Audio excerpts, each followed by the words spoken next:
Hi everyone and welcome to all. Finally इस class से start कर रहे हैं कंप्लीट एसे प्रिपरेशन को। देखो, एक्चुअल में जो एसे टॉपिक है, जो निबंध टॉपिक है, ये पूरा बेसिक से एडवांस तक यहाँ पे कवर करने वाले हैं।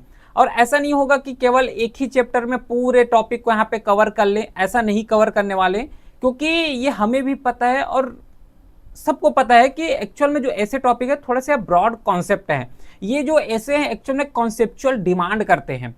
ठीक है, तो कंप्लीट ये क्लास रनिंग होने वाले हैं, डेली क्लास यहाँ पे कवर होगा।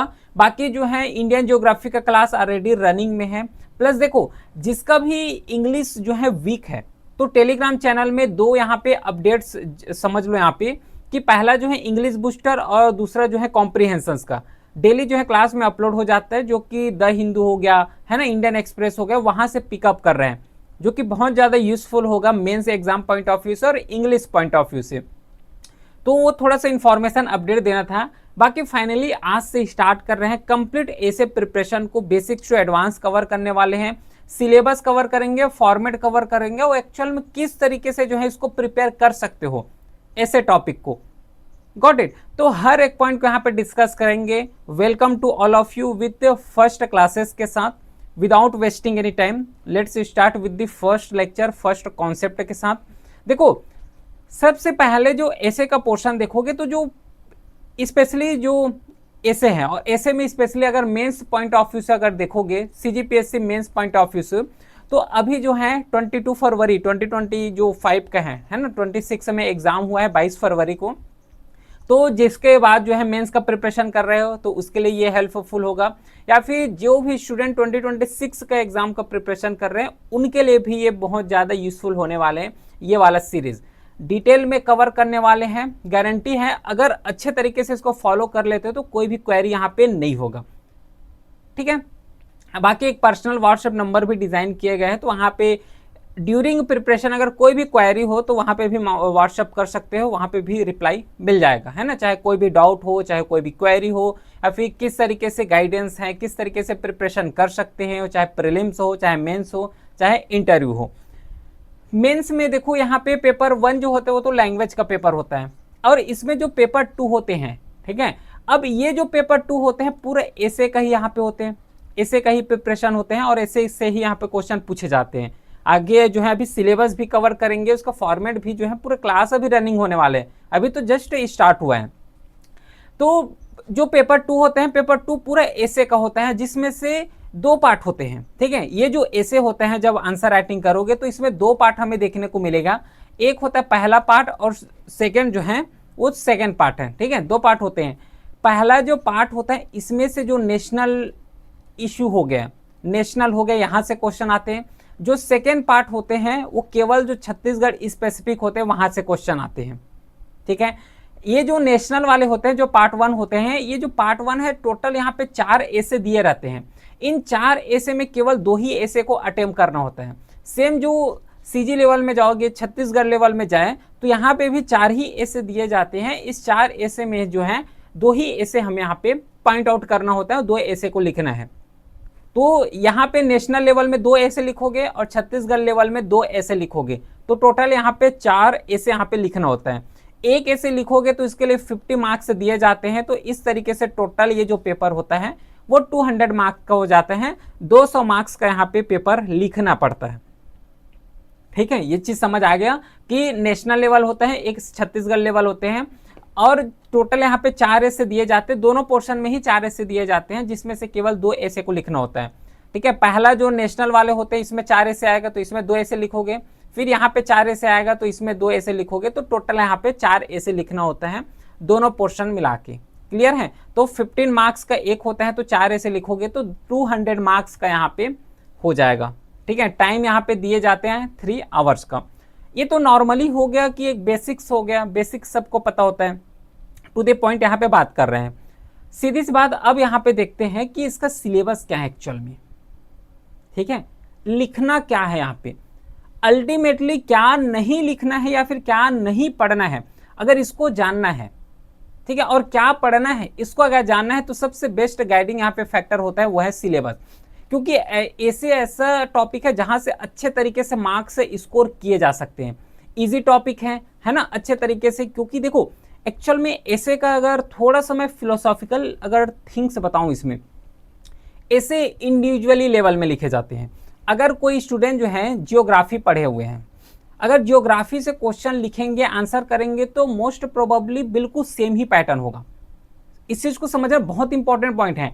अगर जियोग्राफी से मेंस में क्वेश्चन आ रहे हैं, गॉट इट, तो मेंस में जब लिखोगे, जैसे कि कोई थ्योरी के बेस में क्वेश्चन आ गया, तो सभी स्टूडेंट जो है पूरे थ्योरी को लिखेंगे, मतलब जो थ्योरी दिए गए हैं उसी थ्योरी को लिखेंगे।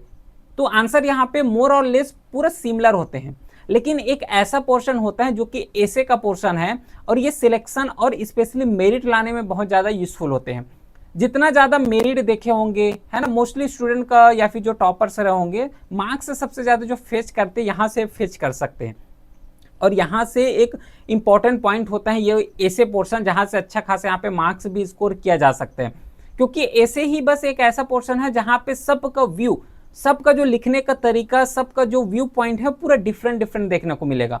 और अगर हमारा जो व्यू पॉइंट अगर पूरा डिफरेंट हो गया, एक स्टैंडर्ड फॉर्मेट में हो गया, जो सीजीपीएससी का डिमांड है अगर उस लेवल में हो जाए, तो बहुत ज़्यादा ईजी होता है कि इस सेक्शंस के मार्क्स को जो है फेच कर सके। जितना ज़्यादा इस सेक्शन में मार्क्स आएगा, उतना ही ज़्यादा जो है मेरिट में लेके जाएंगे। ठीक है, चाहे टॉप 10 हो, चाहे टॉप 100 हो। समझ आ रहा? तो इस पॉइंट को यहाँ पे अच्छे से ध्यान देना, पेपर 2 को अच्छे तरीके से प्रिपेयर करना, स्पेशली एसे को, निबंध टॉपिक को। ठीक है, एक होता है राष्ट्रीय और अंतर्राष्ट्रीय, यहाँ पे ध्यान रखना, ये नेशनल लिखा हुआ है, इसमें इंटरनेशनल भी न्यूज़ यहाँ पे पूछ लेते हैं। लेकिन मोस्टली केसेस में यही देखने को मिला है कि जो नेशनल न्यूज़ है, ये पीवाईक्यू भी रखा हुआ है ना, पीवाईक्यू भी रखा हुआ है। तो यहाँ पे नेशनल इंटरनेशनल दोनों तरीके से क्वेश्चन आते हैं, 50 मार्क्स के होते हैं, ये तो नॉर्मली पता है। ठीक है, अब यहाँ से एक डाउट आता है कि लिखना क्या है या फिर पढ़ना क्या है इसमें। ठीक है, देखो सिंपल सी बात, पहले इसका सिलेबस देख लेते हैं कि सिलेबस में बोले क्या है। जितना अच्छे तरीके से सिलेबस समझ आ जाएगा, तो क्या पढ़ना है क्या नहीं पढ़ना ऑटोमेटिकली समझ आ जाएगा। ये तो पहले ही क्लास है, बाकी क्लासेस में तो डिस्कस करेंगे सबके बारे में। नेशनल एंड इंटरनेशनल, राष्ट्रीय और अंतर्राष्ट्रीय, पहले पहला पॉइंट को, जो भाग 1 है, पार्ट 1 है, उसको पहले कवर करते हैं, फिर पार्ट 2 की तरफ इंटर करेंगे। पार्ट 1 में क्या बोले हैं कि देखो, candidate will have to write 2 essay on issue. 2 essay तो लिखना है, सबको पता है। किसके बेस में लिखना है? इशू के बेस में, इशू के बेस में। समझ आ रहा है? क्या क्या लिखना है? उसका रीजन लिखोगे, प्रेजेंट स्टेटस लिखोगे, जिसमें से डाटा भी होना चाहिए और सॉल्यूशन भी होना चाहिए। अब देखो ये क्या बोल रहे हैं, ये जो पार्ट 1 है जिसमें से नेशनल और इंटरनेशनल इशू के बारे में बताए गए हैं, तो इसमें ऐसे लिखना है 2 ऐसे। किसके बारे में लिखना है? इशू के बारे में। और क्वेश्चन कहाँ से पूछे जाएंगे? इशू के बेस में क्वेश्चन पूछे जाएंगे। अब यहाँ से एक नैरो पॉइंट हो गया होगा कि ऐसे कहाँ से प्रिपेयर करना है। हमें ऐसे ऐसा प्रिपेयर करना है जो कि फ्रिक्वेंटली इशू बेस रहे हैं। ठीक है, अभ्यर्थी को कुल 2 मुद्दे पर यहाँ पे निबंध लिखना है, कारण बताना है, वर्तमान स्थिति बताना है, जिसमें से आंकड़े होना चाहिए, समाधान भी होना चाहिए। ये है, तो हमें यहाँ पे जो लिखना है वो मुद्दे के बेस में लिखना है। अब ये क्या क्या मुद्दे हो सकते हैं, ये कहाँ से पता चलेगा? करंट अफेयर से पता चलेगा, है ना। अभी क्वेश्चन दिखाऊंगा, पीवाईक्यू लेटेस्ट ही पीवाईक्यू है, तो वहां से पता चलेगा कि जो क्वेश्चन यहाँ पे एक्चुअल में फ्रेम किए जाते हैं, जो निबंध पोर्शन में क्वेश्चन पूछे जाते हैं, वो पूरा मोर और लेस जो न्यूज में रहे हैं वहीं से क्वेश्चन बनता है। और इसमें क्या क्या लिखना है ये भी देख लो, बाकी इसको तो अलग क्लास में भी डिटेल के साथ कवर करेंगे कि कैसे लिखना है, क्या लिखना है। लेकिन सिलेबस में बोले गए हैं कि इशू के बेस में ही आएगा। तो जितना जो रिपोर्ट पब्लिश करते हैं, तो रिपोर्ट को हमें यहाँ पे लिखना ही नहीं है, रिपोर्ट का डाटा लिखना है, रिपोर्ट के बारे में नहीं लिखना है। ठीक है, तो ये एक्सक्लूड हो गया। फिर डिफरेंट और न्यूज आते हैं, तो नॉर्मल न्यूज हमें कवर नहीं करना है, हमें मुद्दे के बेस में जो इश्यूज चल रहे हैं, जो प्रेजेंट इशू है, जो मुद्दा है अभी, उसके बेस में क्वेश्चन पूछे जाएंगे। ये सिलेबस वही तो डिफाइन कर रहे हैं, सिलेबस खुद ही बता रहे हैं कि हम जो ऐसे पूछे जाएंगे वो ऐसे होगा जो कि मुद्दे वाले बेस होंगे, इशू बेस हम ऐसे पूछेंगे। और उस ऐसे में क्या क्या कोड कर रहे हैं, हमें कोड करना है उसका रीजन, कि वो जो इशू आया हुआ है, जैसे कि यहाँ पे कोई इशू ले लेते हैं, जैसे कि अभी वार चल रहा है। ठीक है, अब ये वार चल रहे हैं जिसमें से यूएसए हो गया, ईरान हो गया, जिसमें से क्रूड ऑयल का इंडिया में बहुत ज़्यादा शॉर्टेज हो रहा है। तो ये वार एक इशू हो गया। अब ये वार का इशू तो है, प्रेजेंट न्यूज़ में भी चल रहा है, तो इसका रीज़न क्या है? ये जो ईरान यहाँ पे युद्ध में लड़ रहे हैं, है ना, वार चल रहे हैं ईरान के साथ, तो ईरान युद्ध क्यों कर रहे हैं, ये रीजन होना चाहिए। उसका स्टेटस क्या है, अभी प्रेजेंट स्टेटस क्या चल रहा है, ये पता होना चाहिए। अब ये प्रेजेंट स्टेटस को बताओगे तो उसके लिए हमारे पास क्या होना चाहिए, डाटा होना चाहिए। डाटा के साथ उसका सॉल्यूशन भी दोगे कि अगर ये युद्ध हो रहे हैं तो क्यों हो रहे हैं, रीजन तो दोगे, उसके साथ उसका क्या सॉल्यूशन हो सकता है जिसके थ्रू उसको रिड्यूस किया जा सके, उसको कम किया जा सके। तो ये प्रॉपर सिलेबस है, यही बस सिलेबस है। बाकी जितना भी काम करना होता है पूरा रिसर्च बेस में काम करना है। लेकिन जो सीजीपीएससी के द्वारा जो रिजल्ट दिए गए हैं, स्पेशली जो सिलेबस यहाँ पे डिफाइन किए गए हैं, उसमें यही बोले हैं कि जो अभ्यर्थी को दो ही यहाँ पे ऐसे लिखना होता है, जो कि कारण वर्तमान स्थिति के आंकड़े सहित होना चाहिए और समाधान देना, बस ये लिखना है। और एक चीज याद रखना कि जो भी ऐसे लिखोगे तो जो वर्ड लिमिट होते हैं 750 750 जो वर्ड होते हैं, इसी वर्ड के अंदर ही लिखना है ना। इस पॉइंट को बस ध्यान रखोगे तो ये जो है नॉर्मली अब सिलेबस समझ आ गया होगा कि एक्चुअल में लिखना क्या है, कहां से क्वेश्चन पूछे जाएंगे। ठीक है, अब देखो दो पार्ट यहाँ पे बताया हूं। अब ये जो ऐसे का जो सिलेबस है वो राष्ट्रीय अंतरराष्ट्रीय में भी सेम है, और जो छत्तीसगढ़ जो स्तर है वो भी सिलेबस वही सेम है कि कैंडिडेट को जो है दो ऐसे लिखना होता है, इशू के बेस में भी पूछे जाएंगे, जिसमें रीजन होगा, जिसमें डाटा बताना है, उसका सॉल्यूशन बताना है। सिलेबस दोनों का सेम है, बट डिफरेंट क्या होता है कि जो दो ऐसे लिखना पड़ेगा वो नेशनल लेवल इंटरनेशनल लेवल में होंगे, राष्ट्रीय अंतरराष्ट्रीय लेवल में, और जो दो ऐसे लिखेंगे वो पूरा छत्तीसगढ़ लेवल में होंगे, मतलब रीजनल लेवल में होंगे। ठीक है, अब ये जो है 2024 का पीवाईक्यू है। 2024 मतलब जो 2025 में कंडक्ट किए हैं, मतलब अभी 26 है तो लेटेस्ट है, प्रीवियस ईयर का ये पीवाईक्यू है। पहला जो पीवाईक्यू पूछे गए हैं वो है नेशनल इंटरनेशनल लेवल। अब ये जो नेशनल और इंटरनेशनल लेवल में ये जो है टोटल 4 टॉपिक हैं, टोटल यहाँ पे 4 टॉपिक दिए गए हैं। अब ये टॉपिक अगर क्यों पूछे गए हैं, अगर ये जानना है तो चारों टॉपिक को अगर देखोगे तो पहला जो है अमेरिका का tariff, impact on Indian economy and trade. America tariff भारतीय अर्थव्यवस्था एवं व्यापार पर प्रभाव। ये जो पहला क्वेश्चन जो पूछे गए हैं ना, ये पहला क्वेश्चन इसलिए पूछे गए हैं क्योंकि ये जो है अभी इंडिया के ऊपर ऑलमोस्ट 50% टैरिफ लगाए गए थे। अगर याद होगा तो इंडिया के ऊपर जो है टोटल 50% के आसपास जो है टैरिफ लगाए गए थे, तो ये न्यूज में रहे हैं। तो ये पहला हो गया।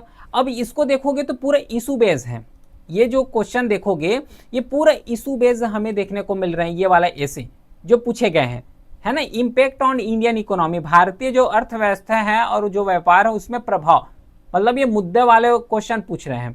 तो इसमें क्या लिखोगे, इसका रीजन लिखोगे कि क्यों लगाए गए थे, इसी के साथ जो है इसका डाटा भी लिखना है, उसका प्रेजेंट स्टेटस क्या है, उसका सॉल्यूशन भी देना है, टू द पॉइंट लिखना है, क्योंकि 750 बस वर्ड है। अब 750 वर्ड में कितना लिखोगे, इसलिए जो है इसको टू द पॉइंट यहाँ पे लिखना है। 7 जो क्वेश्चन है कि importance of Ramsar sites for convention of wetland, important of Ramsar site for convention of wetland, आंध्र भूमि के संरक्षण के लिए रामसर स्थलों का महत्व, ये पूछे गए हैं।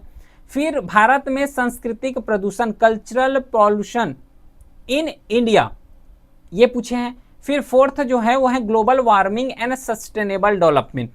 ये 4 टॉपिक यहाँ पे दिए गए। अब ये 4 टॉपिक में 2 टॉपिक हमें सेलेक्ट करना है। अब ये 2 टॉपिक कैसे सेलेक्ट करोगे इसको अभी बता रहा हूँ, थोड़ा सा इसको होल्ड करना। ये जो है इंटरनेशनल लेवल और नेशनल लेवल का ऐसे इस तरीके से क्वेश्चन पूछे जाते हैं। ठीक है, नेक्स्ट जो पार्ट 2 है वो छत्तीसगढ़ लेवल के हैं। छत्तीसगढ़ लेवल में भी 4 ही ऐसे आएंगे। पहला जो ऐसे पूछे गए थे छत्तीसगढ़ बजट 2025 से कि फ्रॉम ज्ञान टू गति, ठीक है, 2025 ज्ञान से गति की ओर, ये पहला है। सेकेंड है कि Bastar Dussehra a rich cultural heritage, rich cultural heritage, Bastar Dussehra एक समृद्ध सांस्कृतिक विरासत, ये हो गया। फिर थर्ड जो ऐसे पूछे गए हैं वो है scope and development of organic farming in India, Chhattisgarh में जैविक खेती की संभावनाएं एवं विकास। चौथा ऐसे है कि खनिज संसाधन जो है से परिपूर्ण छत्तीसगढ़ में अक्षय ऊर्जा की संभावनाएं, रिन्यूएबल एनर्जी इन छत्तीसगढ़। ये टोटल यहाँ पे 4 टॉपिक हैं।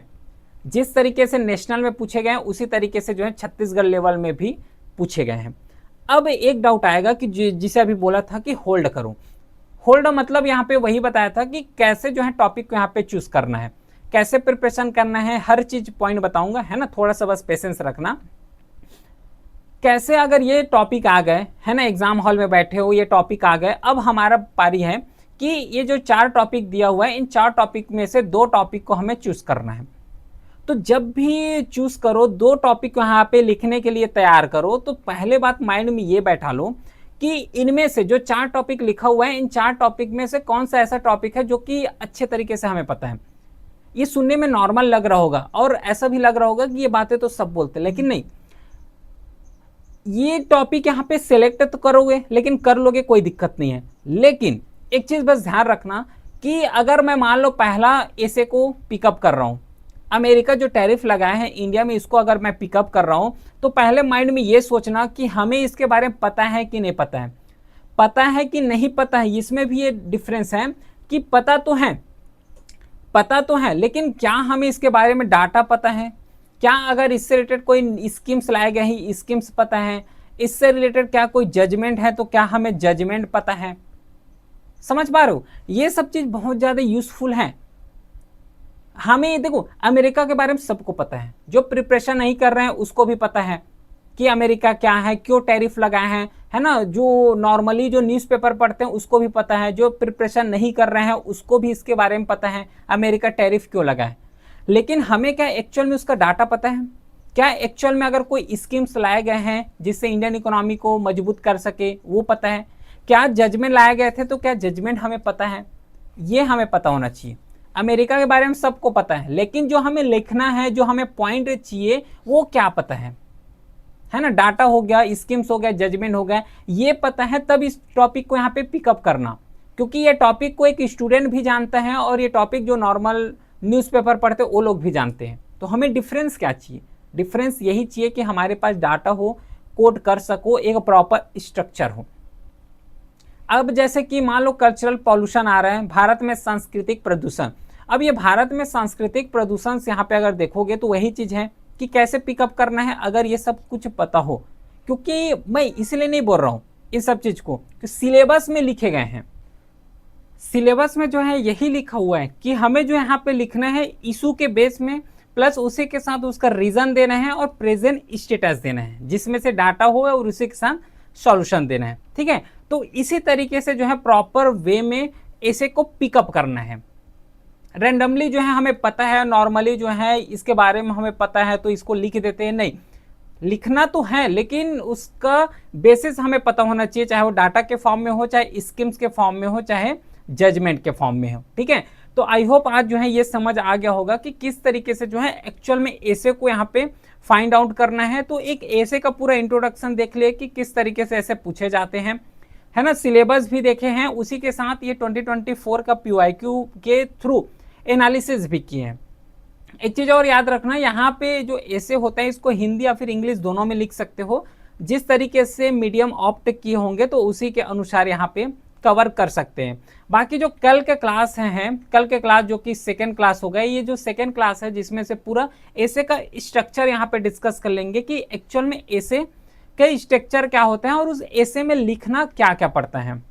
ठीक है, तो फिर कोई भी क्वेरी हो तो व्हाट्सएप नंबर है, वहाँ पे मैसेज कर सकते हो।